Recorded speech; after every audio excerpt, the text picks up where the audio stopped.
Brad Keithley, Managing Director of Alaskans for Sustainable Budgets. Welcome to the weekly Top 3, the top 3 things on our mind here at Alaskans for Sustainable Budgets for the week of April 13th, 2026. The weekly Top 3 is a regular segment on The Michael Dukes Show. The show broadcasts on both Facebook Live and YouTube Live, as well as via streaming audio from the show's website, weekdays from 6 to 8 a.m. I join Michael weekly in the first hour of Tuesday's show from 6:10 to 7 a.m. for a discussion between the two of us about our 3 issues. We post the podcast of our discussion following the show on the Alaskans for Sustainable Budgets Facebook, YouTube, SoundCloud, Spotify, and Substack pages, also on the Alaskans for Sustainable Budgets website, as well as the project's page on national blog site, medium.com. You can find past episodes of the weekly Top 3 also at the same locations. Keep in mind that in addition to these podcasts, during the week, you can also follow and participate in the discussion with us of these and other issues affecting Alaska's fiscal and economic condition by following us on the Alaskans for Sustainable Budgets Facebook page and through our posts on Twitter. This week, our top 3 issues are these. First, we explain why the way the legislative R's are handling the PFD debate is a certain loser, and consider whether that is in fact their goal. Second, we explain why we believe SJR 29, the proposed constitutional amendment to establish a constitutionally dedicated education fund, will create a giant sucking sound within the Alaska budget. And third, we examine who exactly it is the legislature is trying to protect from paying taxes. And now, let's join Michael. Brad, the closer we get to the end of the session, the less hope I have that we're actually going to try and right this train. It just seems to be same day, different day, same song, right? Over and over and over again.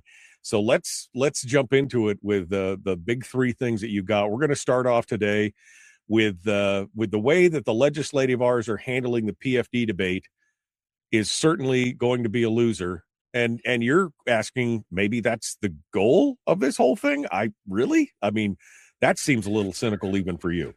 Well, I got cynical. I listened to the show, right?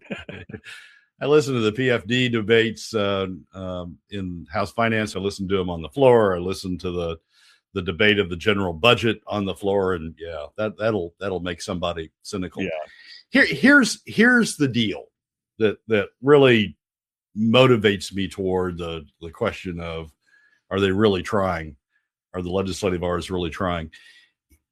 Let's start from a couple of facts. The basic fact is we're facing a $1.5 billion deficit, annual deficit. That's just a basic fact. It's a little bit more on days when oil prices are down. It's a little bit less on days when oil prices are higher. But over the next 10 years or so, we're facing an average $1.5 billion annual deficit. That's sort of the baseline. That's the starting point. All right. So how do you deal with that? And that baseline reflects a statutory PFD. That's the baseline after a portion of the revenues from the POMB draw, the portion of the revenues from the POMB draw that are statutorily designated for the PFD. That's the deficit after those revenues are distributed, would be distributed as PFDs. So that's what we're facing. How do you, and the question is, to save the PFD, you've got to solve the question of what you do with of how you satisfy the $1.5 billion deficit. If you can't satisfy the $1.5 billion deficit, it's just too easy. It's been too easy for the legislature to go take or tax or divert or withhold or whatever phrase you want to use a portion of the PFD to come back and solve the deficit. So you've got to save the PFD, you've got to solve the $1.5 billion deficit. The Republicans and in both the committee and on the floor, the Republicans said they wanted to save the PFD. So, all right, you want to save the PFD, you got to solve the $1.5 billion question. A portion of it was through cuts, And you got to give the Republicans some credit on this. They did propose a number of cuts. Steve St. Clair, in a Facebook post, sort of summarizing the session this past couple of weeks, said the Republicans proposed $300 million in cuts. All right, let's give them the $300 million in cuts. Now, some of those, to be honest, some of those were not actual cuts. Representative Ruffridge came up with a bunch of proposals for cuts, but they didn't cut spending. He wanted to divert the money. He wanted to take the money and divert it over to other spending that benefited the peninsula or benefited other programs in the state. He didn't really cut. Wasn't really a cut. I mean, it's counted as a cut when the Republicans total the numbers, but it was really just a diversion. But anyway, let's take $300 million. All right, that's $300 million. That's 20%. That's only 20% of the $1.5 billion. You got to solve the other to have a statutory PFD. You got to solve the other 80%, the other $1.2 billion. It's doable. Here's how you do it. The governor's proposed sales tax, which he had with a spending cap. Let's not forget that. So let's not, everybody get triggered by saying, "Oh my God, taxes." It's taxes with a spending cap. The governor's proposed spending tax the governor's proposed sales tax was $700 million plus or minus. So 700 plus 300 million is $1 billion. You're 2/3 of the way there. Oil taxes cover the remainder. Oil taxes get you between 400 and 500 million, maybe 600 million if you go solve the Hillcorp problem, the Hillcorp loophole at the same time. Oil taxes get you the rest of the way. That's actually a solution. Cuts plus Governor Dunleavy's, not some Democrat, not Bill Walker, not, anybody else out there. Governor Mike Dunleavy's proposed sales tax at 700 million, and oil tax reform necessary, constitutionally required. Oil tax reform gets you the other 5 million, gets you 1.5 billion. Did any of the Republicans put that out there? Keep it in mind, it's their governor. Excuse me, the Republican governor that proposed the spending capped sales tax. Did any of the Republicans put that out there? No. They just talked about cuts. They talked about 20% of the problem. And as I said, some of them didn't even talk about that. They just talked about diverting a portion of the spending to something else. So there wasn't a solution. They didn't have a solution to the $1.5 billion question. The solution's there. Their own governor put the tools out there to do it, but none of them talked about it. So the question is, do they really want to solve this problem? And I got to tell you, I'm beginning to think the answer is no. I think they want to talk about it. I think they want to have it out there as a problem that they can, write Facebook posts or Alaska Watchman blog editorials or, Substack pages, or I think they want it out there to have it to talk about and to complain about and to say, "Oh, we tried." But I don't think they really want to solve it, because to solve it, you've got to solve the $1.5 billion question. It's not a $300 million question. It's not a $1 billion question. It's a $1.5 billion question. And to solve it, you've got to solve the $1.5 billion equation, and right. they're not doing it. So I am increasingly thinking that nobody wants to solve this. The majority doesn't want to solve it. They're perfectly happy taking money away from middle and lower income Alaska families. The Republicans claim they do want to solve it, but none of them, none, put forward a solution that solved the $1.5 billion problem. So and the $1.5 billion problem, as Brad said earlier, just to reiterate, it includes a statutory PFD. That's the problem that we're at right now. And Brad, I'm oft reminded of the old Einstein quote of, the doing something over and over and again and expecting different results is the definition of insanity. And we keep talking about cuts, and we've gone for the cuts only approach for 2.5 decades, right? I mean, with people, I've been crying about cutting the government for those same 25 years. And yet now we've reached the point to where I mean, it was Irish Samuels in the ADN. the ADN, where she goes on and on about how to cut government spending sufficiently to avoid a statutory dividend without drawing from savings, we'd need to eliminate all road maintenance, all troopers, all courts, all prosecutors, prisons, jails, universities. It would be, I mean, that's the point to where we've gotten, because we've never taken that seriously. There is no political will to cut. I mean, they attempted to cut 54 million. Was it 54? Where's the thing here? 154. No, this was just recently. They wanted to cut $41 million for for funded but not filled positions. Again, it was 545 positions that they wanted to cut that had been unfilled. And no, they couldn't do that. They couldn't. Will Stapp has been talking about that program for the last 5 years that he's been trying to get cut, that serves no one, has no constituents attached to it. It's just there, costs $50,000-$60,000 a year, and they still said no to that. I mean, there is no political will to cut what's going on. Yeah, but even if, Michael, I guess my point is, even if there were a will to cut, even if every amendment the Republicans put out there to cut was passed, was adopted, even if everybody agreed to all of that, that's still only 20% toward the solution. And that's the situation we've gotten into. You know, some people say, well, the problem is spending's gotten away from us. Well, spending's only part of the problem. Oil revenues have fallen dramatically over the last couple of decades. And so you've gotten this gap that's been created by increased spending. Granted, that's a problem, but declining revenues. And that is the gap that we're facing. And to have a statutory PFD, to have a full PFD, you've got to close that gap.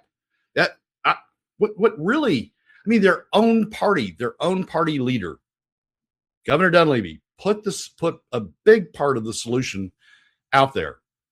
And he put it out there with the spending cap. I mean, let's not go off on this. Oh, Keithley just wants to raise taxes. He just wants to raise revenues. He just wants to raise spending. No, that wasn't part of it. Part of Dunleavy's proposal was a spending cap.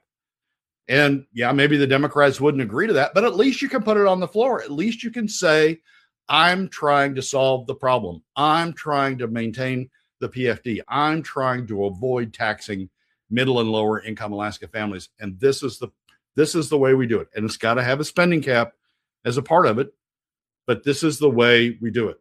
And the Republicans just aren't putting it out there. Neither is the majority. I'm not saying there's anybody out there that's doing the right job, right? But the Republicans who say they want to protect the PFD aren't doing it.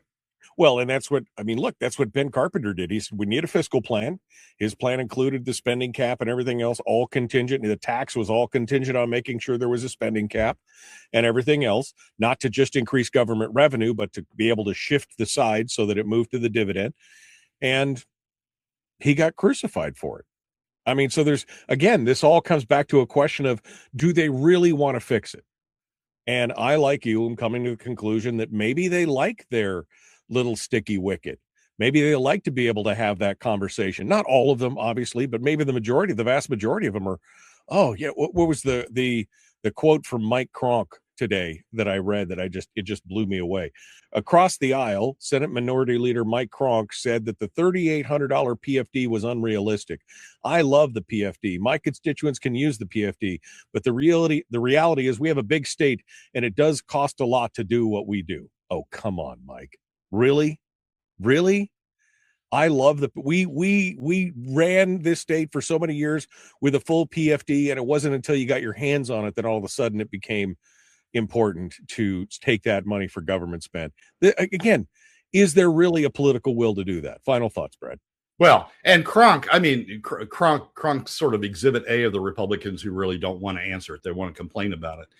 Kronk says, yeah, we got to pay for government. Well, there's more than one way to pay for government. One way is to divert and tax the PFD. Another way, a lower impact way, a much lower impact way, we'll talk about that in the third segment, is to have Governor Dunleavy's sales tax, or a flat tax with a PFD credit. There are ways to do that, to raise the same amount of money to have the same amount of spending that Mike Cronk might think is important. There's ways to do that have a much lower impact on Alaska families and a much lower impact on the average on the Alaska economy. But they don't want to talk about it. They just want to do the easy thing and take the PFD. So your position again, $300 million in cuts, real cuts, sales tax with a spending cap on top of it, and new oil production or new oil taxes, an adjustment to the oil taxes could get us to the $1.5 billion deficit that we're talking about right here. Yep. That's it.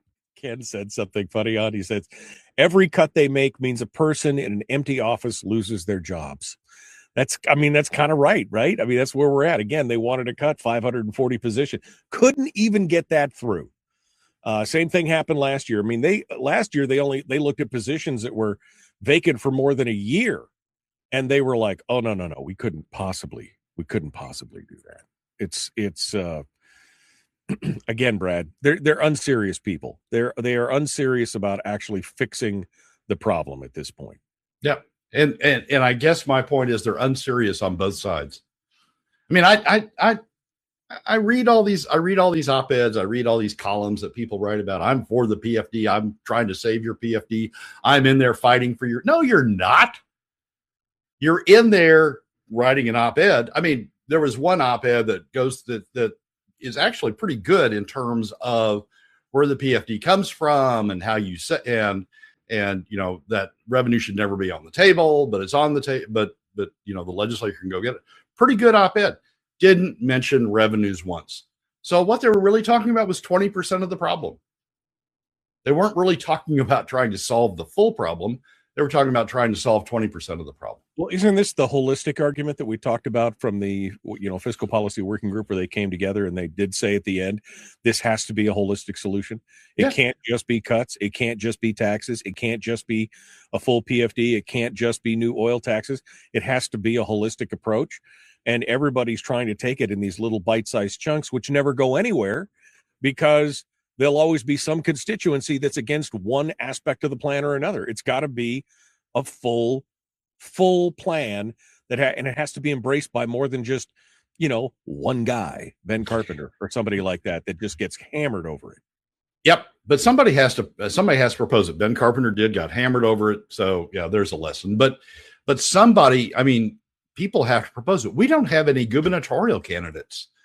I mean, we were talking before the show that we don't have any gubernatorial candidates out there that are proposing this. I mean, right. When you talk about, do you see a solution out there someplace? Do you see people coming together to do it? Out of the, what do we have now? 19 gubernatorial candidates? I've lost track. Yeah, 19.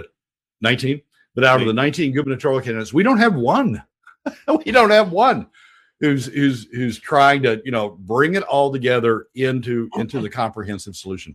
Even one of the co-chairs of the fiscal policy working group, Jonathan Christ Tompkins, even one of the co-chairs isn't talking about. One of the members, Shelley Hughes, isn't talking about it. I mean, and none of them are articulating a full plan.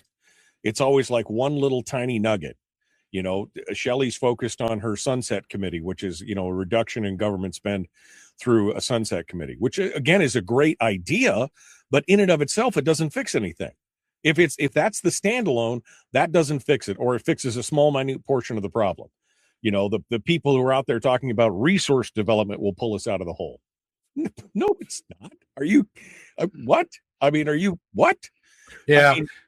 The way the tax code works currently, resource development actually loses us money because it creates more credits that the producers can, on the oil side, creates more credits that producers can use to lower their tax obligation.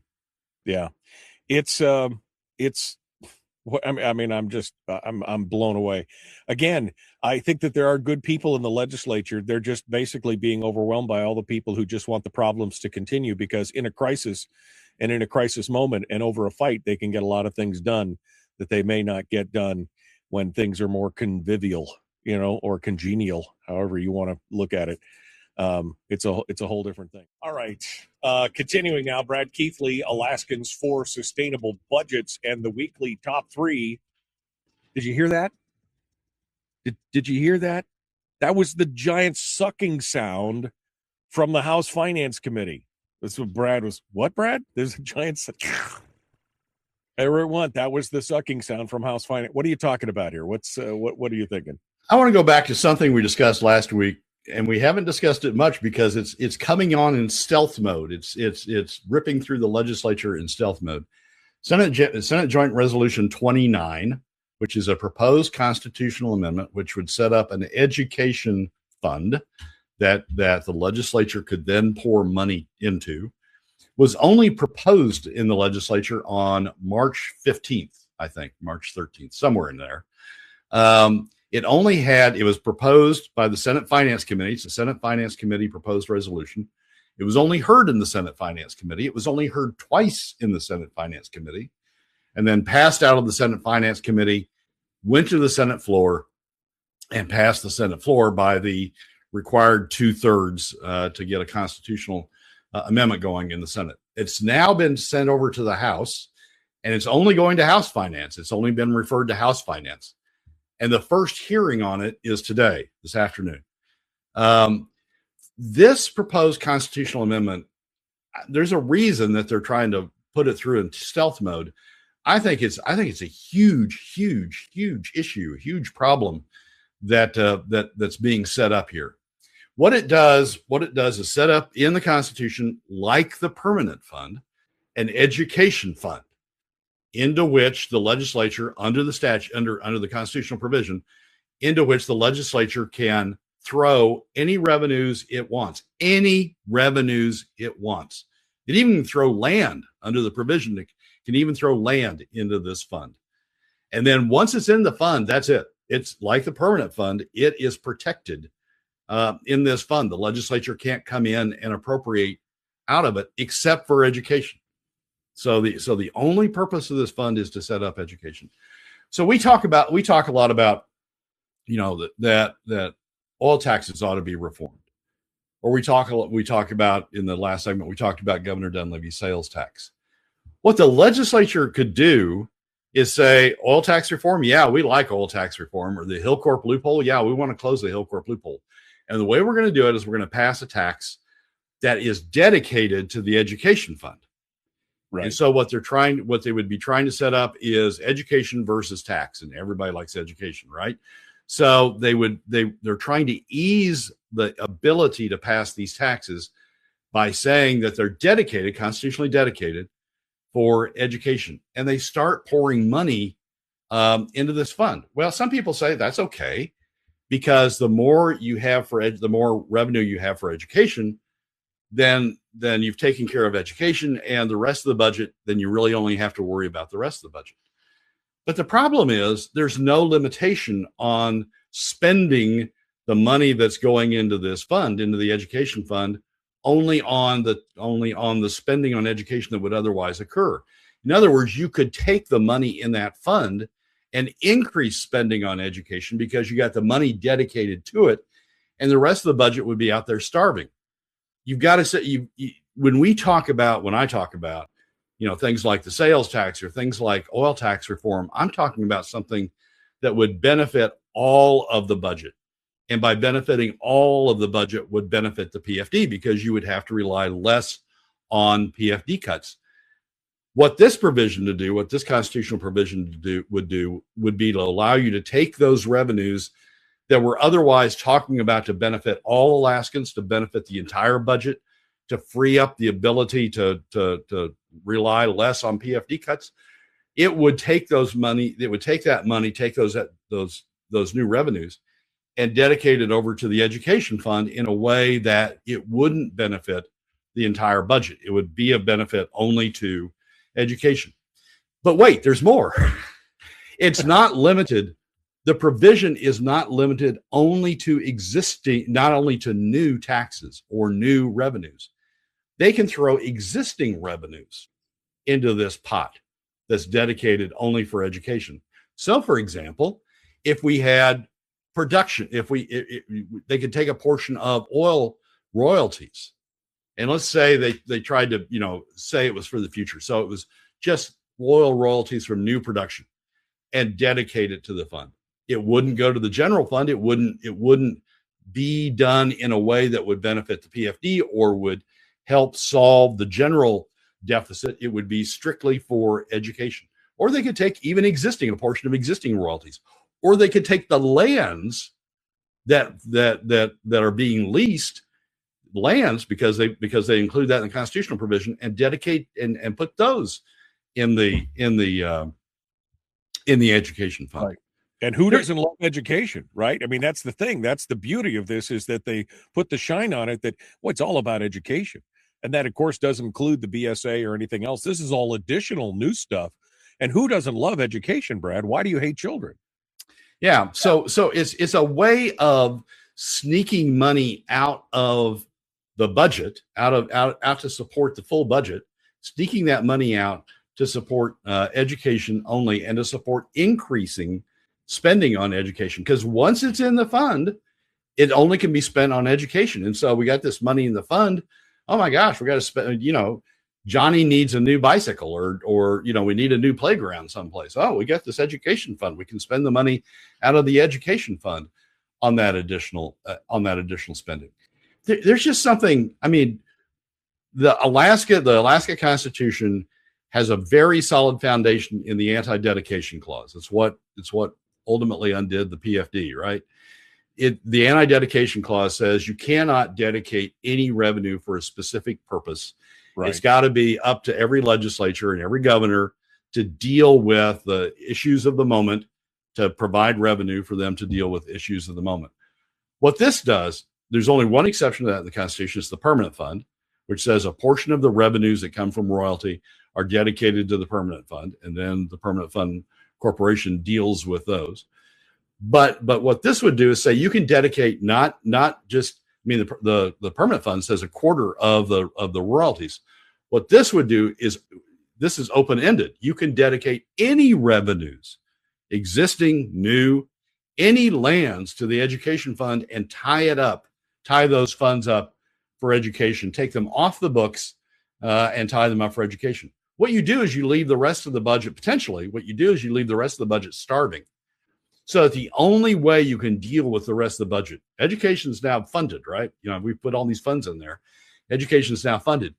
What you've left is the rest of the budget starving out there. And so the only way you can deal with the rest of the budget is either through cuts or through diverting the PFD. It's a setup that ultimately results in fully draining the PFD by taking the revenues that otherwise would help solve the PFD problem and put them into the education fund. The Alaska Constitution, as I said, the anti-dedication clause specifically says you're not supposed to be able to do this. This constitutional amendment would overturn that. But it not only would overturn that, it would also overturn Article 8, Section 2 of the Constitution, which is the provision that says oil revenues or revenues from the development of lands or the development of lands shall be for the maximum benefit of the people. That would no longer apply in the case of education.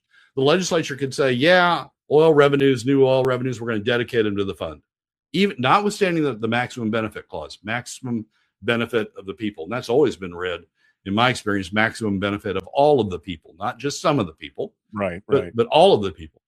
What this would say is, we know that clause is out there, but we're going to take any tax reform we do on oil taxes, any revenues we get from the LNG line, any revenues we get from new oil production, even revenues from old oil production, in terms of royalties, and we're going to put them in the education fund and dedicate those monies strictly to education, and not have them available to solve the full budget. This thing is on. I mean, in the legal business, we used to call cases that were moving fast rocket docket. They were on the rocket docket. They were acting like a rocket. This thing's on a rocket docket. I mean, it was introduced than 30 days ago. I mean, less than 30 days ago. It's already through the Senate. It's into the House, into its first reading. It's only got one committee. They're trying to get this thing out there so it's on the ballot this fall. It's a huge, huge, huge change to how we go about fiscal policy in this state by allowing the sequestration of monies that otherwise could be used to solve the whole budget problem, including the PFD, solve the whole budget problem, allowing the sequestration of those funds just to education. And once they're in there, once those funds are in there, you can't get them out. once they're in there, they will be available only for education. No governor. The governor won't have a veto power over it. The legislature won't be able to access them for other purposes. They'll only be in there for education. And as that fund builds, it will be a support system to growing education spending more and more and more and more. A constitutional amendment takes 2/3. They got the 2/3 over in the Senate. It was 17-3 without much discussion at all. Right. The question is, over on the House, will there be discussion? And the question is, over on the House, what's going to happen when they try to get it through House Finance and when they try to get it on the floor? It takes 14 legislators to stop this train. 14 in the House to vote against it and stop this train. Hopefully there's 14 there. Because if we don't, all of the debate we've had, in the first segment of the show, all the debate we've had over the years about the PFD, all the debate we've had about, getting additional revenues to sort of spread the burden, spread the benefit across the budget, start closing the budget gap. All of those discussions will go out the window because any legislature is going to be able to constitutionally dedicate revenues by majority vote. They're going to be able to constitutionally dedicate revenues to education by just a simple majority of putting it in this constitutionally dedicated fund. And once it's there, it'll be fully protected. So it's an issue that I think we need to be talking about a lot in this state. It's a huge change to fiscal policy. It's a huge change to how we've thought about revenues. It's a huge change to how we thought about solving the budget problem. And there's a reason why they wanted to do it now, because again, and they were very clever about it. Again, because who doesn't love education? What legislator is going to want to stand up on the floor and be accused of voting against education in an election year and come back to it and be forced with it? So we're going to have to find 14 spines in the House side of it and hope that they are able to hold back the tide, because if this doesn't get in there, because again, this is outside of whatever the BSA, the education spend, all this other stuff. This is all outside of that. They got everything that they wanted and then some. If this goes through, education won't be a $2 billion spend. It'll be a 2.5 or 2.7 or $3 billion spend in just a few years, because they're dedicating all this and they're doing it this year. And they're doing it now, and they're fast tracking it because they know they can use it as a election issue against any legislator that would say, I voted against it because of, oh, no, you voted against it because you hate education and you hate children. That's what it's going to come down to. Final thoughts, Brad.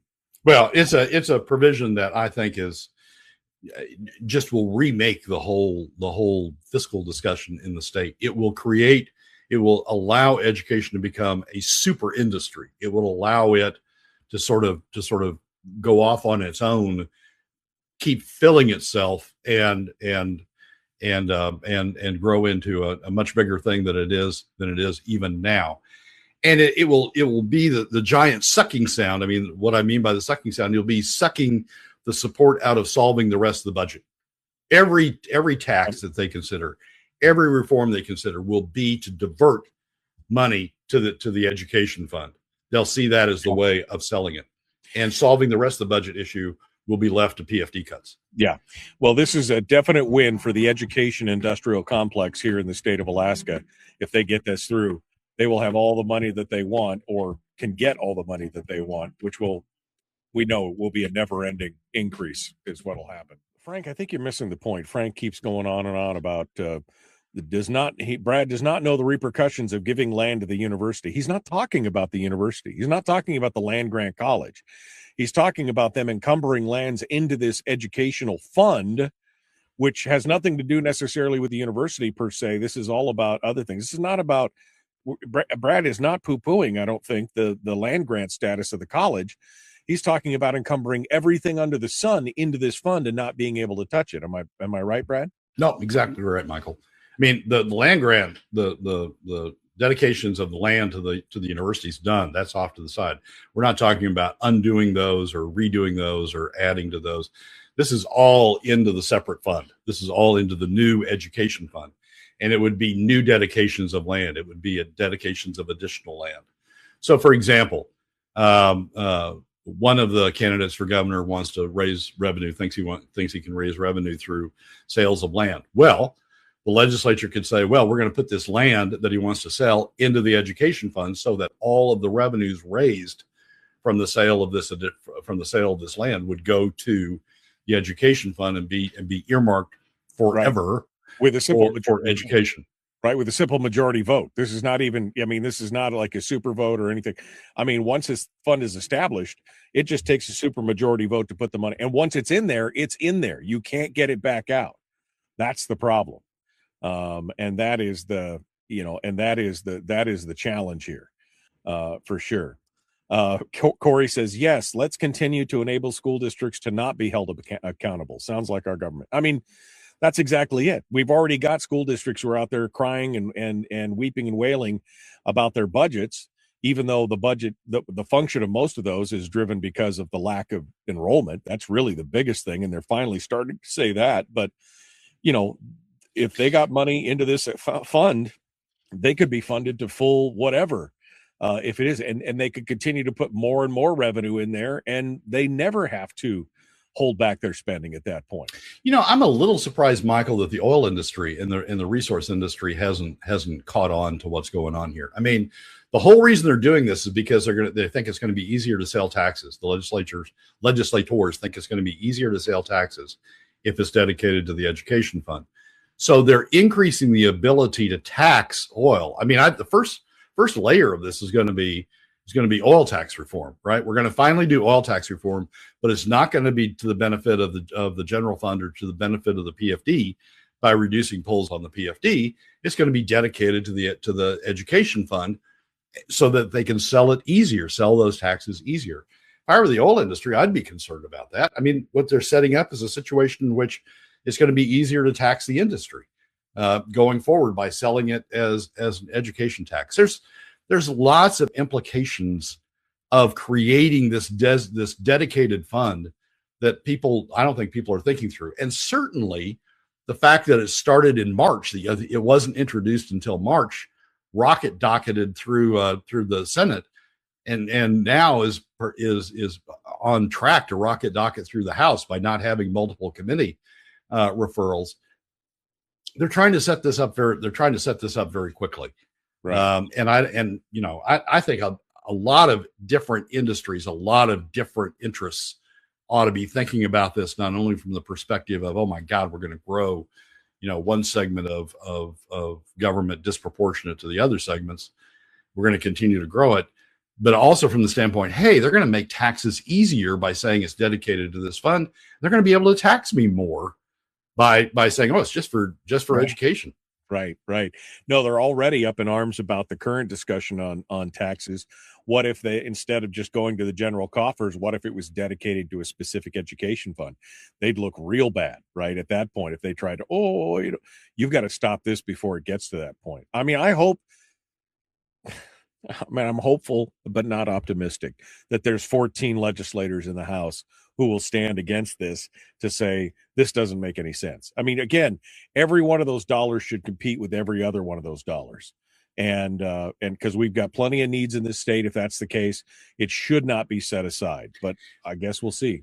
Well, and it's an easy argument, at least I think it is. I mean, the Constitution clearly says we don't dedicate funds, but it also says that the funds we raise from resource development, which is a lot of our funds anymore, the funds we raise from resource development ought to be for the maximum benefit of the people. And now what we're going to be saying is, nope, it's not any longer for the maximum benefit of the people. It's for the maximum benefit of this one particular industry.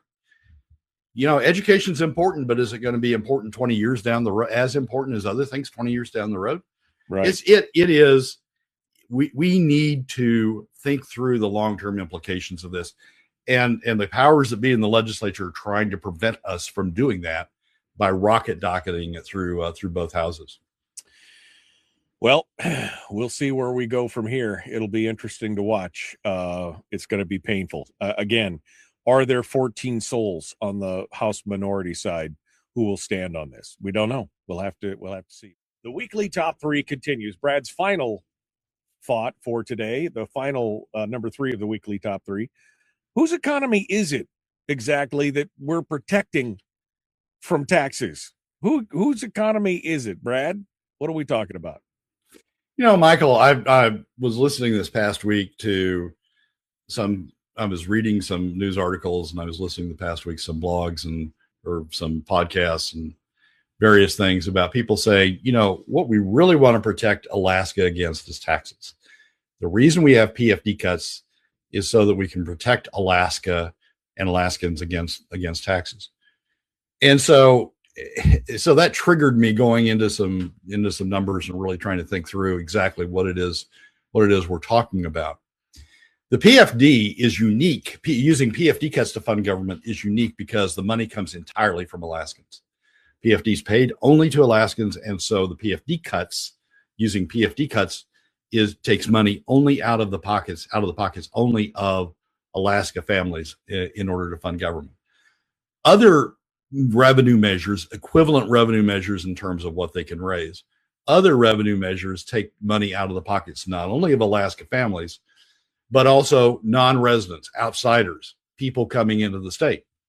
So when we talk about we want to protect people from taxes, who are we really protecting from taxes? We're protecting Alaskans in part, but we're protecting outsiders, non-residents as well. We're setting up a situation in which they don't, unlike the other 49 states, outsiders don't have to contribute to the costs of state government. They are protected as well. And the numbers to me are really, sort of shocking in terms of who's being protected by this no taxes position many are taking. Looking at the numbers that have been developed by the State Department of Labor in 2024, the last year for which numbers are available, 23% of Alaska workers came from outside. Were non-residents.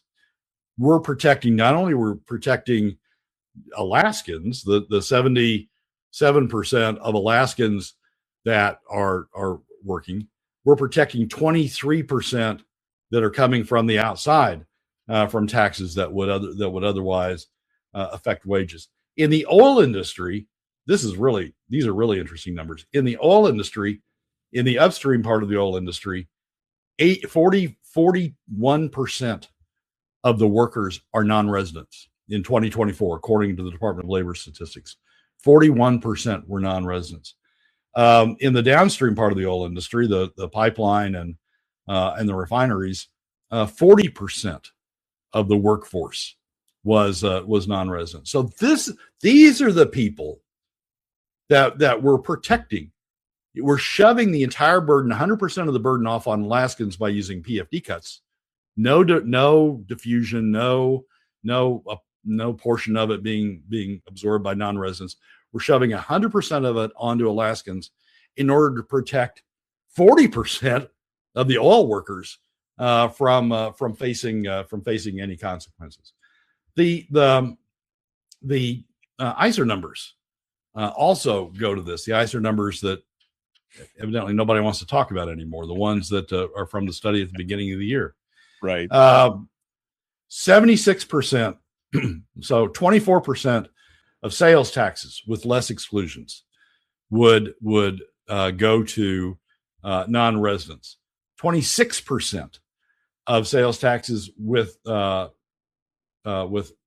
exclusions, with more exclusions, would go to non-residents. When you look at seasonal sales taxes, if you went to a seasonal sales tax system, up to 31% of the tax burden would go to non-residents.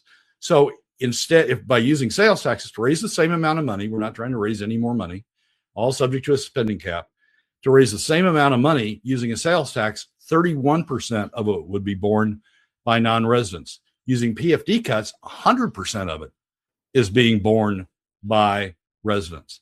Right. So who is it exactly when Gary Stevens and others talk about we're going to save, the economy from taxes? What they're really doing is they're saving some Alaskans, but they're saving a huge share of non-residents and non-resident industries like the oil industry or the fish industry or the tourism industry from bearing the burden Well, of taxes. aren't they also protecting a huge portion of the donor class, the upper Oh, yeah. 20%? Aren't they protecting them from paying a larger share of the tax as well? I mean, people like Natasha von Imhoff who make million and a half bucks a year, they don't, if they had to pay a 2% tax, they're protecting them as well. And again, they keep saying they're protecting us from ourselves. I mean, what we're protecting again. This all goes back to Alaskans are already paying a tax. And this is what Ben Carpenter and I were talking about last week. This difference between, people who are conservative, smaller government, but anti-tax. I mean, those two things are almost dichotomous, because if you just give them free rein to do whatever they want, government's going to grow. Government's going to grow if you don't put some kind of restrictor on it, including restrictions because you can only raise so much tax. That's the only, otherwise you're just going to have larger government anyway. Yeah. What we've done by using PFD cuts is we've essentially given them a $2 billion pot of money, whatever the statutory PFD amount would be, a $2 billion pot of money to play with, to dip into whenever they think they need more money for whatever spending they're doing. It is being treated as a slush fund, as a revenue slush fund, to raise that money. No, that people don't have to go on the record as voting for taxes. They can just dip into this pot and keep on going. Taxes not only would require legislators affirmatively to say, hey, we need more money and take it out of your pocket, as opposed to being able to do it in the dark through PFD cuts. Taxes would not only say we have to do it, but taxes would put a significant share of the burden, just like in the other 49 states. We're not trying to do anything different. Would put a significant share of the burden on the backs of non-residents as well. They would help contribute to the cost of government. And by non-residents helping to contribute to the cost of government, we reduce the burden on residents. Let's take an example. Let's just take $100. $100 raised through PFD cuts. All of the burden of that $100 goes onto the backs of Alaska families. It's taken out of Alaska income. If we used a sales tax, a seasonal sales tax, if we used some other form, a big chunk of that burden would be taken off of the backs of Alaskans, right, and would be filled by non-residents. So out of that $100, if you used a seasonal sales tax, out of that $100, Alaskans would no longer have to provide $100. Alaskans would provide $69, and non-residents would provide the remaining $31. You're right. I mean, that's the thing. Where's the protection of all Alaska families? And why are we letting all the outside, out-of-state workers? Why are we letting, and the tourists and all these other things that we could be capturing as far as revenue streams? Why are we avoiding that? Again, I think it comes back to we've become so tax averse in this state that even people who ostensibly want a smaller, more limited government are missing the game here, missing the whole ploy. The ploy is that by becoming and holding on to those tax aversion schemes, we're allowing government to grow at whatever pace it wants at this point. By dipping into the PFD, certainly so. And we're allowing it. I mean, the point I'm trying to make, in addition to that, is we're allowing it to grow entirely on the backs of Alaska families. We're not getting any contribution toward the cost, unlike as occurs in the other 49 states. We're not getting any contribution toward the cost of government from non-residents, from outside interests. And that, I mean, so we're saying in the $100 example, we're saying, Alaskans, we're helping you. You have to bear the entire $100. And instead of saying, look, a portion of this, like happens in the other 49 states, a portion of this needs to be borne by non-residents. And then we will, through that, we lessen the burden on Alaska families. When Gary Stevens and others talks about we're trying to save Alaska from taxes, really, I mean, Alaskans already are paying taxes. We're already bearing the $100. Really, they're trying to save the non-residents. They're really representing the non-residents in their efforts to save them from bearing a portion of the burden. They don't mind burdening Alaskans. They're already burdening them to 100%. What they say when they say we don't want taxes is we don't want to put a portion of the burden on non-residents and reduce the burden on Alaska families. We want to continue to protect non-residents from having to contribute to the cost of the state. And the top 20%. I mean, I'm just going to add that in there. And the top 20%. Corey says we should take a page from their book, just talk about how our children are paying taxes. I mean, she's not wrong. I mean, the average family of 4, you've got kids, you got, a couple kids that are paying $4,000 a year in taxes right there by the taking of their PFD right out of the gate. I mean, we're already upside down. Again, until we start to address this holistically and take a look at all these things, we got a legislature full of unserious people at this point. I think is the bottom line. 2 minutes, Brad. Give me your final thoughts here for today. Where are you at? Well, I want to go back to SJR 29. I think this is a huge issue. I think 5 years from now we will look back and we say, oh crap. Not only were we not solving the underlying problem by spreading the revenue burden to include non-residents, not only were we not solving the underlying problem, but now we've created this monster where all of the new revenues and some of the existing revenues are being put into this education fund to grow the education industry, and starving the remainder of the state budget. And we're going to be tilting the state toward this giant education industry that's going to be adequately funded by dedicating all these funds into it. And once the funds are there, we're not going to be able to use them for anything else.